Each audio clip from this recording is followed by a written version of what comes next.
Good day, Thomas Jefferson Hour podcast listeners, and as always, thank you for listening. Do you remember listening to Abbey Road for the first time? I do. Tell me about it, because I talked in the show about I'm this. a couple of years your senior. Much older, yes. Yeah, so you would have been, what, 13? 14 in 1969. Okay, so I was 16. That I remember, but more really what I remember is when I was 11, and my father at that time was a news director at a local TV station. He was the on-air guy. Your only father. You made it sound like it was your father at that time, but I get it. my father at that time. You're always looking out for my father, That's great. comma, at that time, comma. I should have said at that time, my father was, my third father was news director at a local TV station, and it was CBS. And if you remember your Beatleology, is that a word? It is now. Okay. It was CBS that first reported on the Beatles. No. Yes, it was. There was a gentleman whose name escapes me now. I'm sure somebody out there knows it, who mailed in a film report to New York about Beatlemania. What year would this have been? 64? 63. Well, that's early. I think. Anyway, so as part of the promotion, he got a copy of Meet the Beatles. I have that album. And he brought Black it home. cover, 4 faces. And I was like 11. Your dad brought it home. 10. I was 10. Yeah, 10. Did you have a console or a little portable record player? Both. Mm-hmm. It depended on whether or not I was doing homework. So, and he brought that home, and I heard that, and my head exploded. What part? Why did it? I had never just something different. I'd never run into pop music, and it affected me for the rest of my life. It really did. And so, not to get lost here, but your favorite album is not Abbey Road. I don't want to even start that. Just tell me quickly, what if you had to name your favorite album? By anyone? By the Beatles. Boy, I don't know. I think it's Rubber Soul. It'd be a toss-up between Beatles 6, the American version, or Revolver. Revolver. Uh-huh. Okay, and do you rank Abbey Road was a kind of a pastiche when they're breaking up? Yep. You like it though. Oh yeah, but it's I'm very interested to hear what they're going to do with the 50th anniversary release of that, because I'm sure they're doing something. Of course. Yeah. Well, this program was only in part about the release of Abbey Road. A very small part. But the Beatles do like Revolution. But it was something that I really wanted to talk about because we're showing our age again, but that's all right. There's people out there who are our age. Well, and younger people should read about 1969 and how important that year was. Hamburger Hill in the spring, Woodstock, but it was so much fun Chappaquiddick. To talk to President Jefferson and try to explain to him that America had sent men to the moon. Which Jefferson had a hard time getting his brain around. Yeah, and when he asked if they came back successfully, I'm not sure he believed me. Well, in 1968, when Apollo 8, this is sort of, now we're pitching my winter retreat at Loxaw Lodge, which will be in the second week of January for 4 days. We're talking about the American space program. Third week, actually, 18th through 23rd of Go to jeffersonhour.com. You can get January. All the details on that stuff. I urge people to come. There are only a few places left, but two things that I just love. One is that in 1968, when we did the moonshot that went around the moon and came back without landing, Frank Borman, in the year of the Genesis read on Christmas Eve, one of the great moments again in American history, Susan Borman, the wife of the commander, went to Nassau and she said, "Don't BS me. What are the chances that I ever see my husband again?" And they said, 50%. Think of that. 1 in 2 chance that they don't even come back. Wow. And the other great thing is I've been reading a lot about the moon program. The Soviets sent up an orbital flight before they sent up a human. They had sent dogs and turtles and other insects and so on. They sent up an orbital flight, and they had a mannequin in it. It wasn't a human, but they just wanted to see what the contouring was and the torque. And while they were in space, they had a tape recorder connected to that mannequin, and it spoke. And it wasn't meant to deceive the world. It was just meant to try out radio signals. Like a recipe or something? And he did a recipe for borscht. Right. Yeah. Now, you got to love a nation that will do a recipe for. So anyway, January 18th through 23rd. They probably thought the space program. Russians were listening and would get a kick out of it. They might want right? to board stress yeah, to be. yeah. And secondly, then the Charles Dickens 4 novels just the week before that. But so we're talking a little bit about this. So Jefferson, he witnessed some of the first balloon ascents in Paris, Right. and he was there when one of the first deaths occurred. Mm-hmm. And so in every new space program, there are going to be casualties.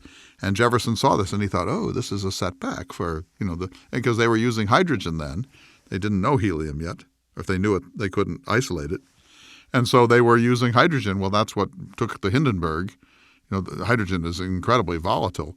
So Jefferson's going to have a hard time with this. Helium's one of the most... It's a rare gas. Well, there's tons of it, but in order to get it, it's really difficult. To mine from the air. And again, that takes us to Joseph Priestley, who first We haven't talked about him for a long time. Taxonomy of the air. That's an interesting The letter. discoverer of oxygen. So anyway, this week we talked to Jefferson. We talked to him about Humboldt, a great letter from a guy in Jamestown. Who wanted to know how far Jefferson can extrapolate the idea of revolution. Is it just for Brian Americans? Lang. That was a good great question. letter. Yeah. And then we talked to President Jefferson pretty much about... Then you flummoxed, and this was entirely unrehearsed, by the way. I didn't know you were as if we ever... They're all well rehearsed. Yeah. This one not. But you didn't know where I was going to go with that when you started raising those, because I could have said, "Oh, I'm quite aware of this," and But no, Jefferson was completely ignorant of. Well, it is an interesting line because there are certain contemporary government issues that he's aware he can of. see. But when it comes to historical occurrences, he Or how does a cell phone work? I don't. There's that shade between life and death, and we probably don't want to go there. But I mean, but there's also the fun of the then now. Very much. The fun of the then now, I just find so groovy, to use a 69 He term. was a willing participant, and we hope you enjoy this. Yeah, you lived show. in Bismarck in 1969. I did, yes. And your father was a broadcaster. He was. And this was your first and only father, by the way. But you were here, As far as I know. and you had known the Beatles for a long time. Yeah. And just quickly, what was your reaction to the death of the Beatles? Was it like, were you angry at Yoko Ono? Where were you? I don't think I knew enough about the inner workings to be angry at anybody. And by the time they broke up, you pretty much saw it coming. But it was still sad, I mean, one of the great moments for me post Beatles was walking by a public swimming pool. I can't remember the year that Free as a Bird came out, when they did that sort of quasi-reform, and seeing 8, 9, 10-year-old girls standing in line, and they were singing Free as a Bird just out of the blue. And I'm going like, wow. So my daughter was on Long Island doing something for a family, and she's at this parking ramp, and she's sitting there waiting for something, and like a Land Rover parks next to her, and out walks Sir Paul McCartney. Oh, that's right, yeah. And she's like, she didn't even say hello. She was just so shocked to see Sir Paul McCartney, whom I saw in concert in Fargo, North Dakota, and he still had it. I think by 1969, I had begun to expand my... You were beyond the Beatles. Well, no, I wasn't beyond it, but there were so many great musical influences. We may get some hate mail over the fact that we're not talking about Jefferson. No, I think you're going to get some mail about your essay this week. But you don't disagree. I really liked it. What, the essay? Yes. No, and the one point that you didn't bring up, and it's recently some public figure talked about, and I know this is true, if you go hunting with a shotgun for small game in North Dakota, like pheasants or grouse, upland game they call it, by law, you cannot have more than 3 shells in your shotgun.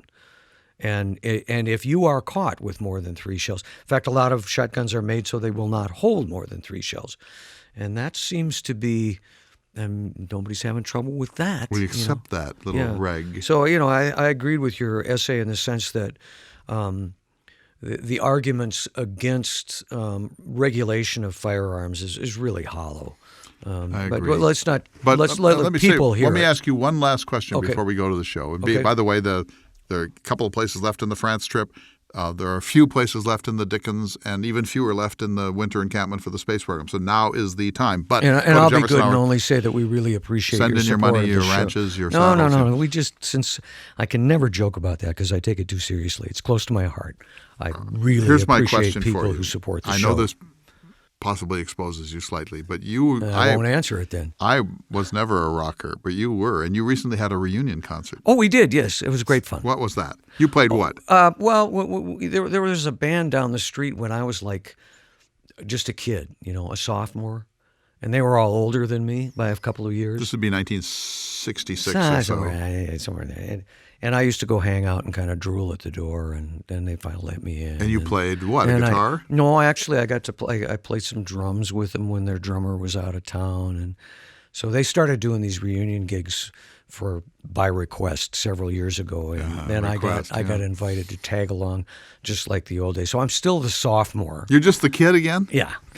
But you played a concert 2 nights. Yeah, we did. It was great fun. It really was. And were people throwing their underwear at the stage? No, nothing like that. But there was a lot of fun. A lot of times these are connected to high school reunions and such. And you must have a big high school reunion coming up. Yeah, I'll probably skip it this time. Oh, you're one of those kind of guys. Oh, every year Brother Baird is invited to come give the keynote speech, and every year he fails to show up, and then they, at the last second, draft me. I got nothing. I say, no. Let me tell you about Jefferson in France. Excuse me, you always Let me tell you about Roosevelt in the Badlands. Oppenheimer and the atomic bomb. We're losing people, and it's a fun show. We should go to it. All right, well, listen now to this very odd. Maybe this is a classic edition of the Jefferson Hour. 1969. Where were you, Thomas Jefferson? Thanks for listening. Good day, citizens, and welcome to the Thomas Jefferson Hour, your weekly conversation with President Thomas Jefferson. Mr. Jefferson is portrayed by the creator of the Thomas Jefferson Hour, Clay Jenkinson. I'm your host, David Swenson, and seated across from me now is President Thomas Jefferson. So good to see you, sir. Good day to you, my dear citizen. Mr. Jefferson, I was hoping I could talk to you a bit about a man you met. We received an inquiry from a Brian Lang about your relationship and correspondence with Alexander von Humboldt. And before I present this letter to you, sir, could you share with us what you recall about Mr. Humboldt? I know that I was president of the United States, that it was 1804. I was about to be reelected to the presidency by really overwhelming majority in the Electoral College. At this time, I had just sent the Lewis and Clark expedition into the American West. My protege, Meriwether Lewis, had worked with me in the White House for almost 3 years. I then dispatched him to St. Louis down the Ohio. He gathered up a group of volunteers, including an old Army friend of his by the name of William Clark. And then they began to ascend the Missouri River in May of 1804. Well, just at that time, I received a letter from this Humboldt. I did not actually know of him prior to this. And he had been exploring South America and Central America. And he said, flatteringly, that he was on his way back to Paris, and although he was ardent in his desire to get home after all this time, that he felt that it would be a mistake to leave the Western Hemisphere without meeting me, that he admired me for my work. He had read my book, Notes on Virginia, that he admired our republic and my political vision of this republic, and that if it were possible, he would like to come and pay his personal respects. And so that's how this friendship began, which, by the way, lasted for the remainder of our lives. You both had an admiration for the other, I understand. Well, I gained one for him, especially when I realized what he had done. So he had almost single-handedly explored much of the western parts of South America and climbed, I think, 19,000 feet up to almost the top of the Andes Mountains. He had explored the watersheds of the Orinoco and the Amazon rivers. He had met with native peoples. He was a superb Linnaean botanist. He was a cartographer, a copious taker of notes, and a collector. A man of the Enlightenment. Precisely. I mean, if you said to the Enlightenment, give me the ideal person to explore, the Enlightenment would have given you Alexander von Humboldt. But I did not know of him until he wrote this letter, and I wrote to him at that point and said, well, by all means. I can't tell you how pleased I am that you want to come to see our system of government. Of course, I played myself down and said, I'm merely the person who happens to be the the current administrative officer of the republic. If you want to come and see what we're attempting here, we will make you feel welcome. I did warn him that we had recently moved the capital from New York and Philadelphia to the District of Columbia. And the District of Columbia, as a Federalist said, it's a great city for future habitation. It was not at the time a place there were no hotels, there were no bookshops, there were no good restaurants. That's one reason why I had dinner parties 2 or 3 times per week in the White House in the afternoon, because the members of Congress and the cabinet officials felt that they had been posted to the end of the world, and I wanted to give them some quality food and cuisine and wine. So I had these dinner parties in part to relieve their frustration at having to be posted in this raw frontier new national capital. This is a good question. I'm hoping you can put the record straight. Again, it comes from Brian Lang of Jamestown, North Dakota. He recently read a book titled Humboldt and Jefferson, and the book details the two of you and your correspondence. But he says in the book, it's written, quote, Jefferson was frequently critical of other independence movements. He did not view the American case as exportable on the grounds that other cultures were not well suited to Republican governmental structures. Could you please identify some of the particular features of France, Haiti, Mexico, and other Spanish colonies that make them unlikely to succeed at democratic reforms? Yes, of course. Some of what I say here may be controversial. But let's start with France. I know France because I lived there for 5 years. I'm a friend of the French Revolution. I know the French language. I read French literature. Many of my friends in the Republic of Letters were French philosophes and French abbés and priests. I went to salons in Paris during my time there, and I'm familiar with the French world of publication, which was the most advanced in the world at the time. But when the Great French Revolution came, which you couldn't predict, but which once you saw, you realized had become inevitable, I was called upon by Lafayette, my friend and host, and by others of the French aristocrats to advise them. And in fact, I was asked by Lafayette to host a dinner party for some of the moderates at my salon in the diplomatic residence that I held in Paris. And I was quite reluctant to host that dinner, but I did, and I listened. I did not contribute much to it.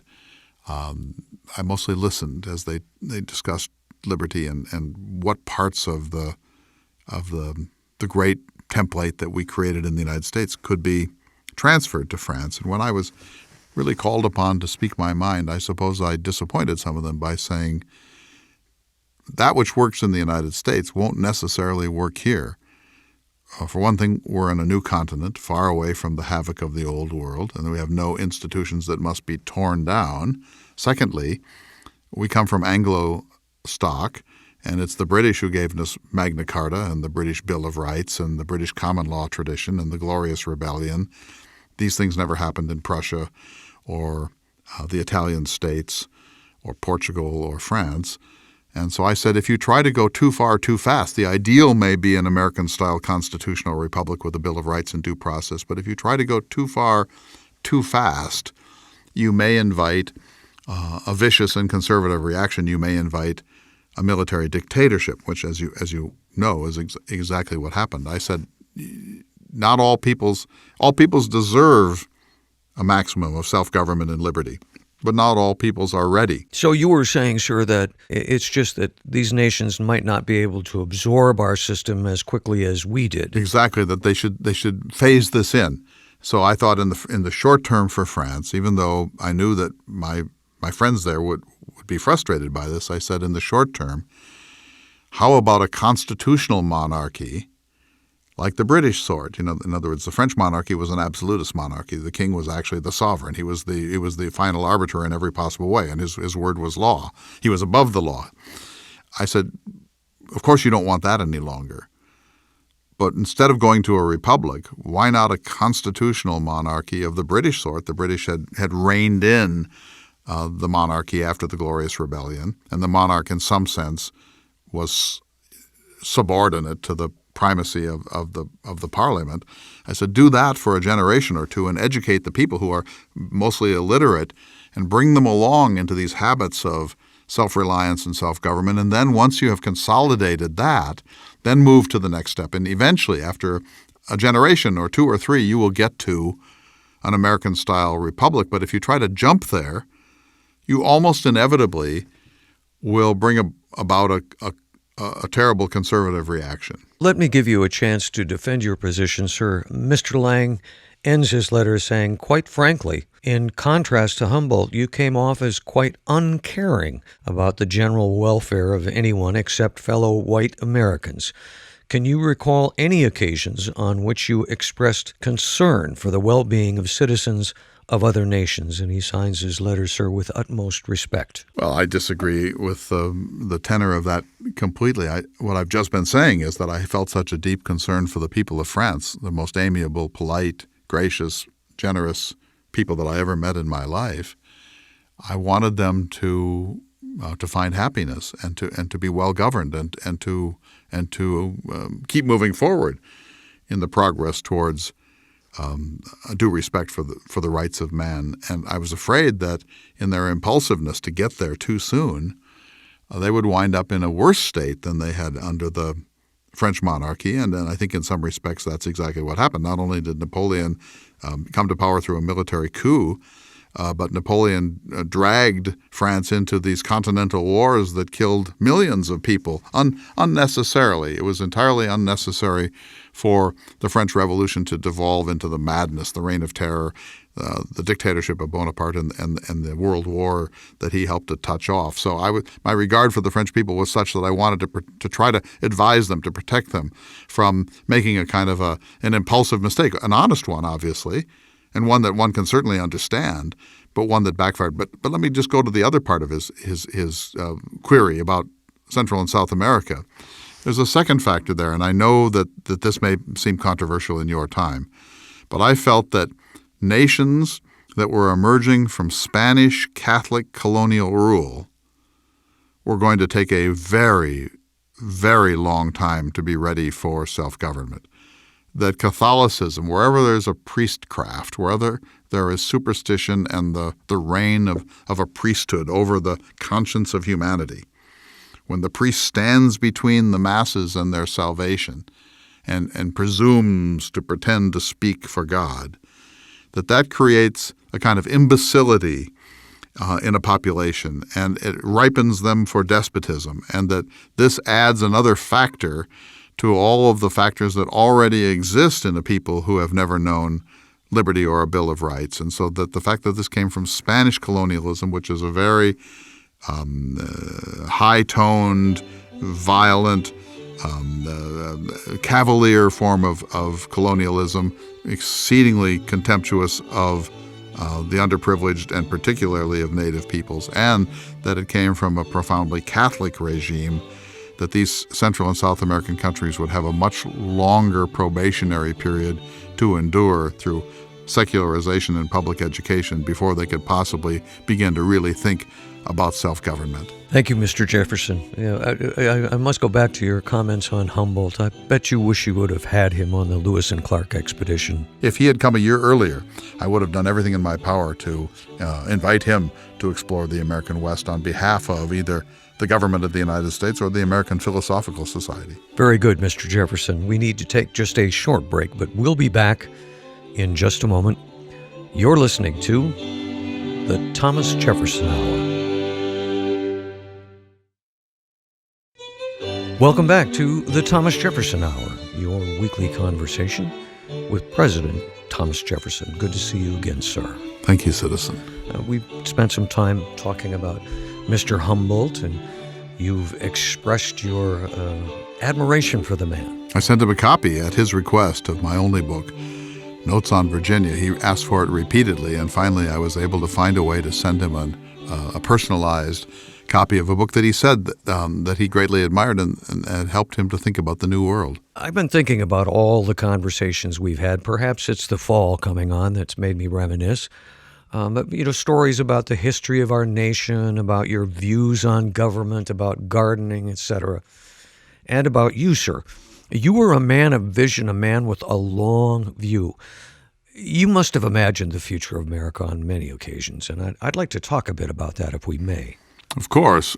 Well, first of all, the fact that we were 3,000 miles away from Europe essentially guaranteed our opportunity to succeed, and the fact that we had essentially infinite land west of us, the 100th, maybe the 1,000th generation of land over the Appalachians to the Mississippi, and from the Mississippi through the Great Plains of America, and then up over the Rocky Mountains, and apparently there are more ridges of them than I could have anticipated, and then the western dry country, the deserts and the Great Basin, all the way to the Sierra and the Cascades and beyond to the Pacific Ocean.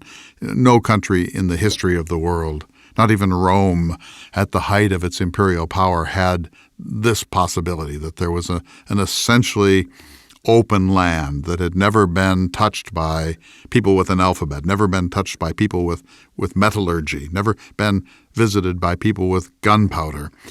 Suddenly this gigantic tabula rasa, this blank slate of a continent, became available to an enlightened people.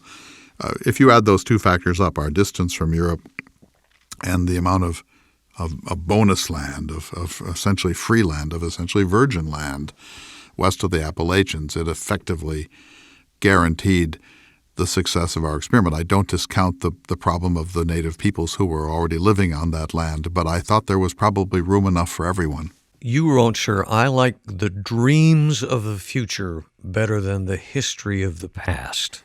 Of course, the past on the whole only teaches us what bad government has been. The past teaches us about broken nations and despotism and class hierarchy and superstition and an appalling exploitation of peoples and violation of human right. It's a long, sad story of continuous degrading of average people for the aggrandizement of a tiny artificial handful of what I would call pseudo-aristocrats. It's amazing that liberty has been able to survive this systematic attempt to grind it to powder, but when we transferred ourselves over to the New World, we had a kind of a second chance. And when I looked upon this experiment, I saw really humanity's greatest opportunity ever to start over, and this time to get it right. And the more that we discarded the past and looked to the future with an open mind, the better we were likely to do. The problem that we had was that so many of us were carrying the baggage of the old world with its habits and its class system and its superstitions and its failed institutions and monarchies and despotisms and the houses of lords and so on. And so these habits were pretty deeply ingrained into the nature of civilization. And so when we broke with the old world, it's not as if we could erase all of that. I wish we could have. I wish we could have snapped our fingers and started over with a clean Lockean slate in our consciousness, but we didn't. We had read our history. We hearkened to a previous set of human experiments, and so it was hard for us to realize that we didn't have to follow any of them, that we could start over, that we should step back and say, what's the rational thing? What's the reasonable thing? What's the scientific thing? What's the thing that creates the maximum happiness for the greatest number of us? How can we do things differently and not in any way allow the past to cloud it? Unless those European habits celebrated the rights of man and cherished human possibility and empowered people to find their happiness, we should cheerfully discard them and start over. Sir, in spite of your great intellect and your imagination fueled by that, I think there are some things which you probably couldn't have imagined, sir. I'm not certain that you're aware of these or not. I'm sure I couldn't, because I realized that even in my own time, the world was changing. So that's why I said to Samuel Kercheval in 1814, we may as well require the man to wear the coat that fitted him as a child as to require our civilized citizens to live under the regimen of their barbarous ancestors. We need to tune our systems, our government, our social compacts, our social structure to these extraordinarily dynamic changes in invention, in technology, in sociology, in demographics. The world is not a static place. It's a dynamic place, and any static attempt to fix a civilization once and for all is bound to become a problem. I confessed earlier to be in somewhat of a reflective state, and perhaps it's because this summer marks the 50th anniversary of Americans landing men on the moon and seeing their safe return, sir. No, sir. It does, if you can use your imagination. I can't, because we were barely, in my time, beginning to harness steam. I actually saw a steam-powered engine in London using coal. You saw balloons as well, sir. I saw hot air balloons, but they were hydrogen balloons at the time, which, of course, were exceedingly dangerous, and there were many fatal accidents in this early space program. So the idea that we could loft a balloon or some other craft beyond the realm of Newton's gravitational forces strikes me as an absurdity. It is a fact, sir, and were I a bit more scientific, I could give you a better explanation, but rockets were created. You knew rockets during your time. Well, there were Chinese fireworks. Well, it was basically the same principle. Gunpowder. I suppose the shooting of a lead ball would be, in a certain sense, similar. But with a lot more detailed planning, thought, and design, sir, very controlled. And that is how men were able to leave Earth's atmosphere and go on to the moon. Well, I'm stunned and impressed, and I wonder what sort of individuals were recruited for these sorts of missions. They sound extremely dangerous. Very brave men who were trained to do this. Would Mr. Lewis have been able to do it, do you think? Now, during my time, sir, I think he could have. Perhaps not back 50 years ago, but now I'm certain he could. Oh, well, he was not regularly educated, but he was a very gifted observer. In an exploration of this sort, you want people that can observe and then take the right kind of notations to bring back to the learned world a just description of what they have seen. Absolutely. In fact, they even brought back samples of rock from the moon's surface. They came back? They came back safely, sir. How would quite involved? I am shocked, sir. They sent a rocket through the 200 or so thousand miles, I think it is, to the moon, and traveled for a number of days. Went in orbit around the moon. Part of the craft that they were flying separated and landed on the moon's surface, and days later rocketed back up, joined that craft, and they returned home safely. This sounds like the sort of satire that Lucian in the ancient Greek world would have written as a kind of a science fiction. And, sir, the entire world was aware of this. How? How would they know? What were the newspapers covering this? Through electronic communications. People all over the world saw it. It was one of America's proudest moments. I have no idea what you're talking about. Believe me, it is true. And so that people were able to follow this in real time? Absolutely. Something that did not exist during your time. That's to put it lightly. Do you need a moment to sit and contemplate, or are you all right, sir? I'm going to need some Bordeaux wine. I have a bottle of Chateau Yquem I'd like to draw up from the cellar here. Let's come back to Earth. Let's come back to Earth, and I'll tell you another 50th anniversary. I'm anxious to get your reaction to this, but in upstate New York, what was called an Aquarian Exposition or music festival was held. Can I just interrupt? What's Aquarian? Aquarian is, well, at that time, I think it was more of an adjective to sort of signify an openness, an enlightenment. I thought we had age. We had transcended astrology. Well, this is advertising, sir. All right. So this was not meant to be charting your destiny by way of the stars. No. Well, perhaps for some, sir. But this music festival was held on a dairy farm. Why a dairy farm? Because it was the place that they could get a permit to do it. They intended to draw up to 20,000 people to this That's event. A lot of people for a concert. It is, sir, a bit different than in your time. How many people did come? Did they get 20,000? Sir, they got over 400,000. In fact, some say it was 500,000.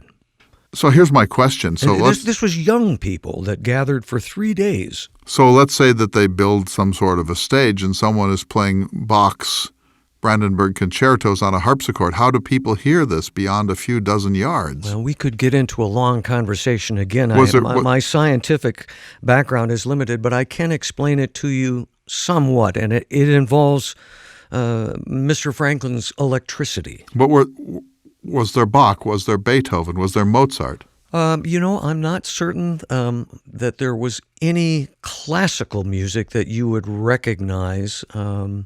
It was a more of a contemporary form of music, sir. I only know this much about this event, is that Francis Scott Key's poem about the bombardment during the Second War of National Independence, the War of 1812, that somehow was featured at this event. It was on the final day, but what I take away from this, and I was a young person. You were there, sir? No, I was not. I was only about 16 years of age, and this happened thousands of miles away from me. I did not even know that it was occurring until the time it occurred, and it appeared again in this instantaneous news that we talked about. And people then drifted in from all over. They did. It was advertised, and they began to sell so many tickets they didn't really know what they were going to do. And did they camp as Lewis and Clark did? They did. But the problem was that they had to move their site at the last minute. They didn't complete the construction of the stage and this huge electronic sound system and roads and gates and fences. And it was a small community connected to this, sir.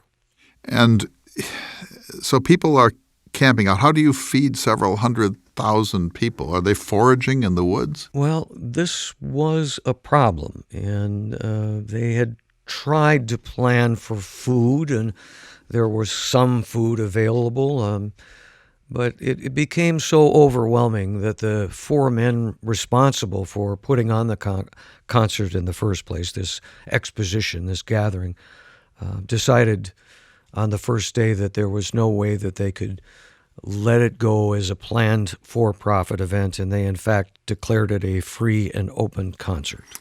I assume in my commitment to social decorum that this was men only, just males. No, sir, it was not. There were women. Yes. Were they escorted by their fathers or their uncles or their brothers? Well, no, sir. These were young people of my generation. And for the most part, they were free thinkers, free spirits, gathered together hundreds of thousands. They enjoyed the music. They danced, for the most part, pretty scantily clad. But also, they rejected what society was teaching them.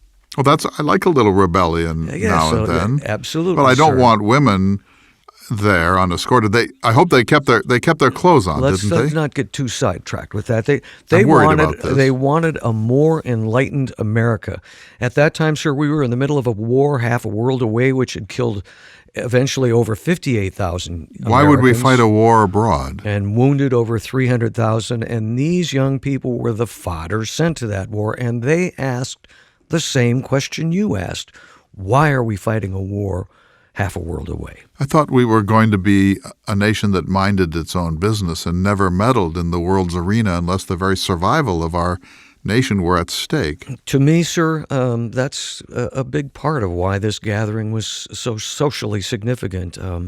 As at that age, I was absolutely opposed to the war, and I would say that the great majority, if not everyone that attended this festival, was of that mind too. And they were at a point in their lives where they just began to reject American society and said, "Wait a minute, we should think for ourselves and we should self-determine." Were they imbibing intoxicants? I was not there, sir, so I believe they were, though. I hope it was wine. If so, I think it was a number of things. But you had mentioned earlier food. How did they feed them? And it was a problem. I can imagine. So was this kept under control, or did it descend into anarchy? It could have easily turned into a humanitarian disaster. And as I said, food and the attendance was so underestimated that food and medical supplies dwindled. But you know what happened? The local farmers, the small town folks, the citizens who lived there, rose to the occasion, and they donated whatever food they could, and even the U.S. Army pitched in and brought medical supplies. Well, I'm happy to know that the family farmers of your time, like the family farmers of my time, are the ideal citizens and patriots, and that they would immediately understand that feeding people in a moment of crisis is far more important than commodity profits. That pleases me greatly. My only concern in all of this is that I gave my granddaughters their first guitar, and I'm just not understanding the acoustics of the thing. Mm-hmm. Well, that could be a long discussion, and again, I only have a limited scientific background, but... These things happened in the same year, you say? We'll talk, sir, but you, Mr. Jefferson, you believed in the American citizen and the basic goodness of man, fair to say. Yes. For many, I think this music festival was a way to find that within themselves, sir. If that were the vision of it, do you believe that the event realized that vision? Was it a successful, as you like to put it, Aquarian moment? Sir, let me read to you a couple of statements by attendees. Lorene Starobin said, quote, "Everyone looking after one another, everybody caring about one another. For me, once I experienced that, I made it the basis for the whole rest of my life." Well, that's extraordinary. I do hope she was well escorted, but go ahead. Tom Law, quote, "The festival became a symbol of intelligence and humanity and cooperation and love and affection. It was the start of a phenomenal change in a lot of people's lives." Oh, my goodness. So this is a historically celebrated event? It is, sir, because it was so significant. There's really never been anything quite like it. And I guess the big question for me, sir, is if you had known about this and had the opportunity, would you have considered attending?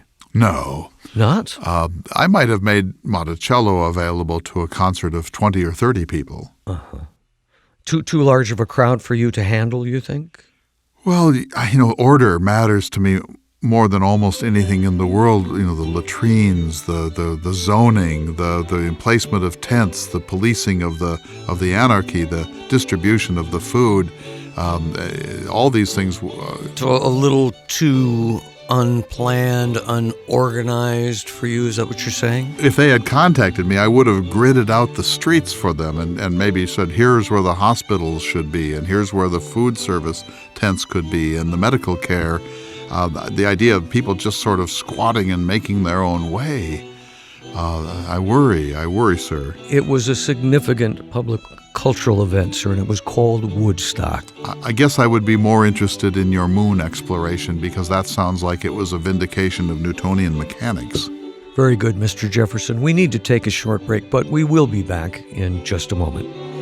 You're listening to the Thomas Jefferson Hour. Welcome back to the Thomas Jefferson Hour.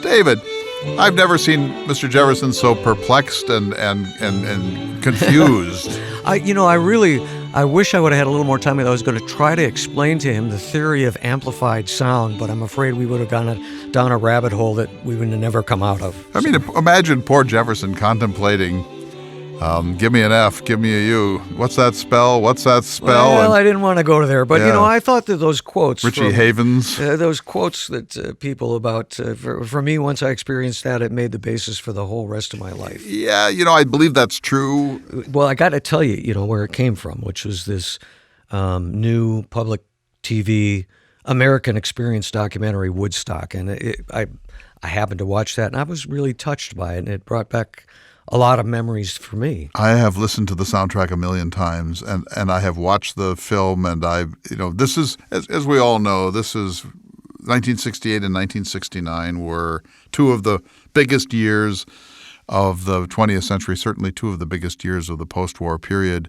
68, almost an unmitigated set of crises from the Tet Offensive to the assassinations of Martin Luther King and Robert Kennedy, and then the Democratic National Convention and the Soviet assault on Czechoslovakia. 1968 was one of the hardest years of the 20th century. In 69, not altogether better, but two great things. The moon landing in July, which for me was like the event of events of my lifetime. I would have loved to have talked to Jefferson more about that, but I looked over and I could see his eyes rolling up. I thought I might lose him. It was like almost too much for him to comprehend. And then, of course, Woodstock. But let me say a couple of other things that happened that year, my friend. All right. The Battle of Hamburger Hill. One of the most pointless battles in the history of modern warfare, where the United States, near the demilitarized zone, spent a couple of days taking this pointless hill and then more days keeping it, and then abandoned it almost immediately. And it was named Hamburger Hill by the GIs who were there, said that people were being just ground up like hamburger, like minced meat in this thing. And that was like this moment when I think everyone realized that there's just absolutely pointlessness. This is absolutely pointless. When you think about the casualties, I mean, over the course of the war, 58,000 deaths of Americans, young Americans, and 300,000 wounded, and millions of Vietnamese, 70,000 severely wounded veterans that were taken care of or not taken care of. I know some of them, and keep in mind too that after the election of Richard Nixon, it was possible to enter into a peace with North Vietnam. The Nixon administration did not do it. They fought the war until 1972.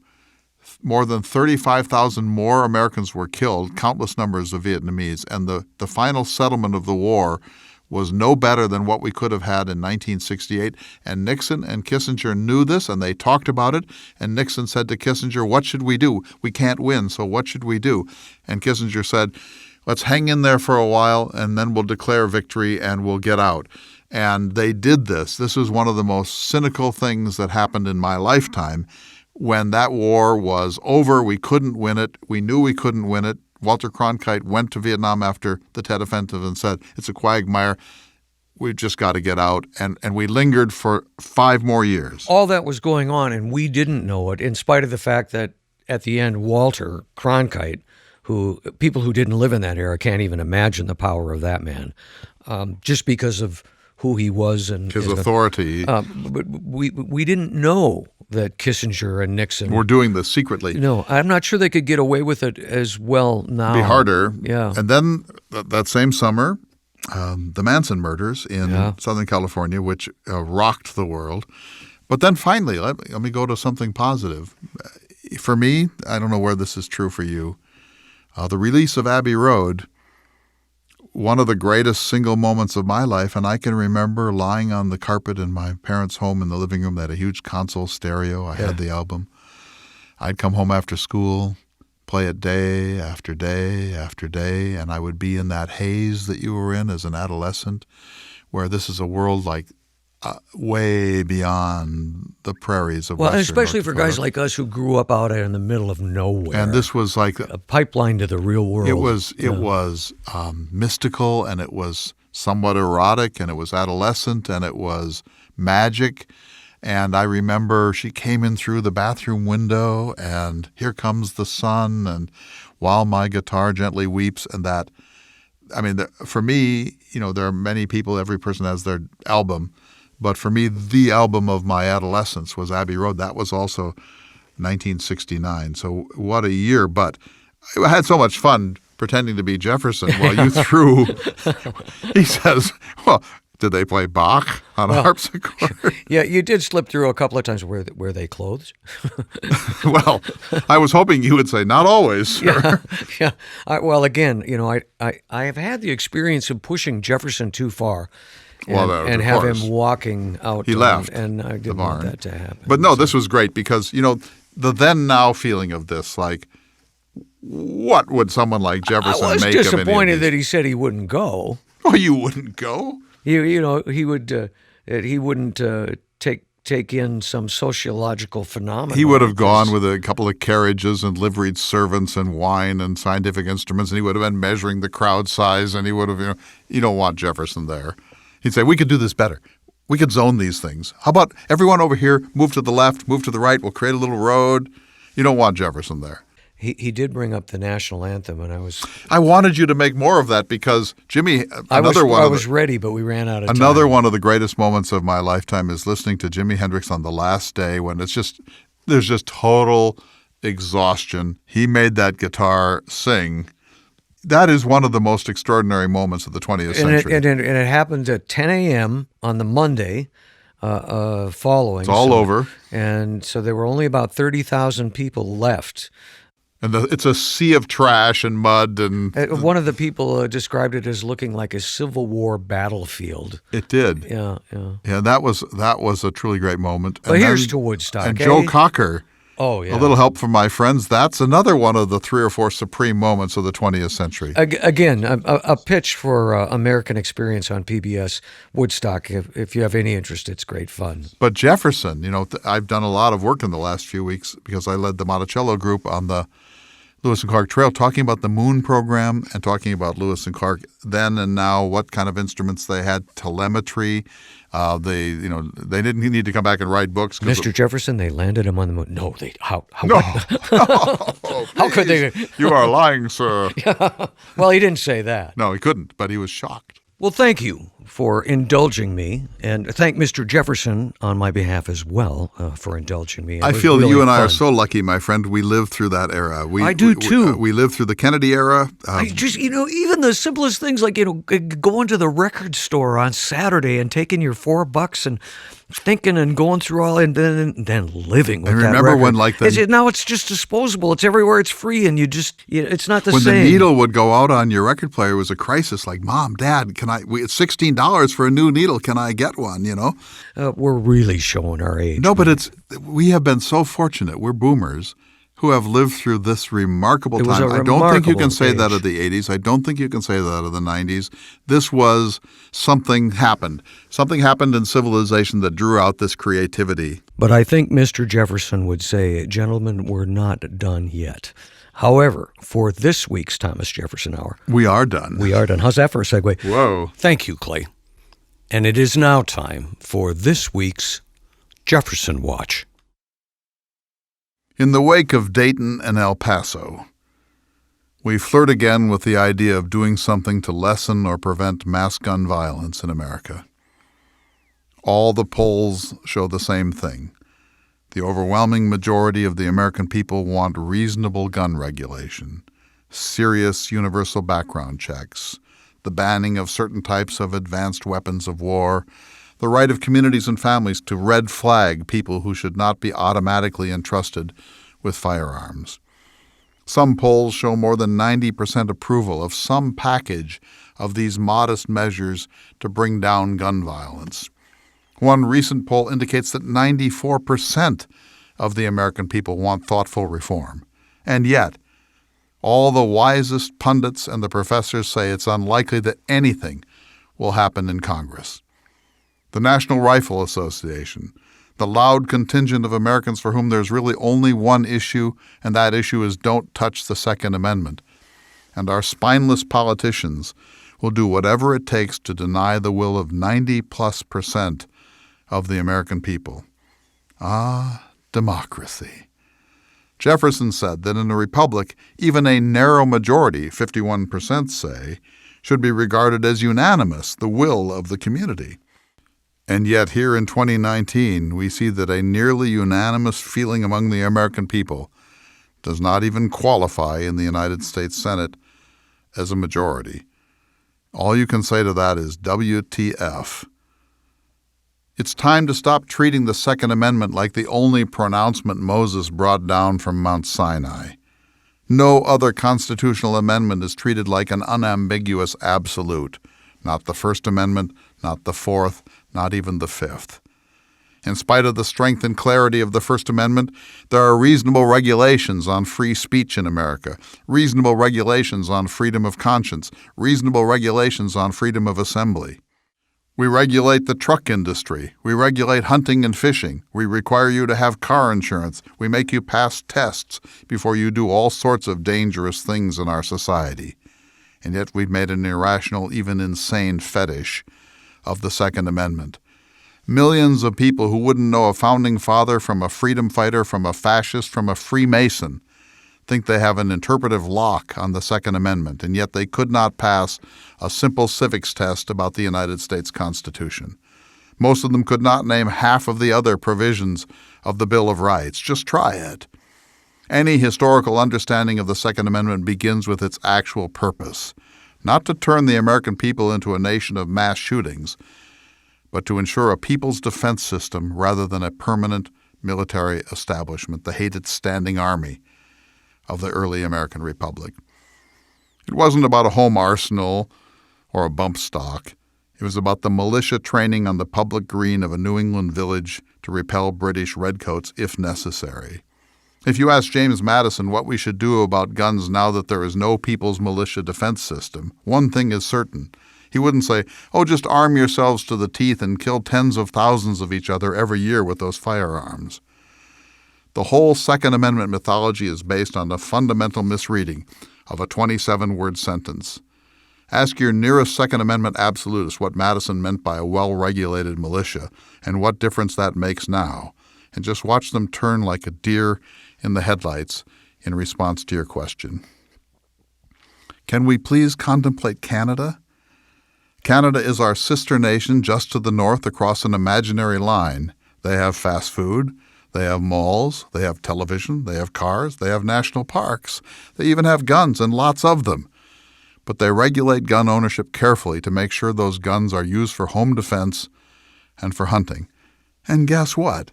Our closest ally, our closest neighbor, our sister, or maybe our first cousin, has almost no gun violence. How can it be that on this side of an imaginary line it's Lord of the Flies or Fallujah, and on the other side of that imaginary line it's a safer world of people more or less just like us? Nobody can say the Canadians are less free than we are. From almost any point of view, they are more free than we are. For surely one important freedom is the right to go into a movie or a public school or a synagogue or a country music concert and not be blown away by some heavily armed thug with a grievance. Human nature is human nature everywhere. We get our egos hurt. Some unworthy person gets the job. Someone looked at me cross-eyed in a Starbucks line. My girlfriend told me to go jump in a lake. But only in America do we then put a semi-automatic rifle in the hands of that disturbed person and let them go mow down scores of people. We all like to talk about the great laboratory of democracy, how Colorado can legalize marijuana but Wyoming not. And hey, we'll see where things work out better. And Nevada can have legalized prostitution, but Iowa not, and we'll find out where prostitution is safer and healthier, since you will not legislate prostitution out of existence.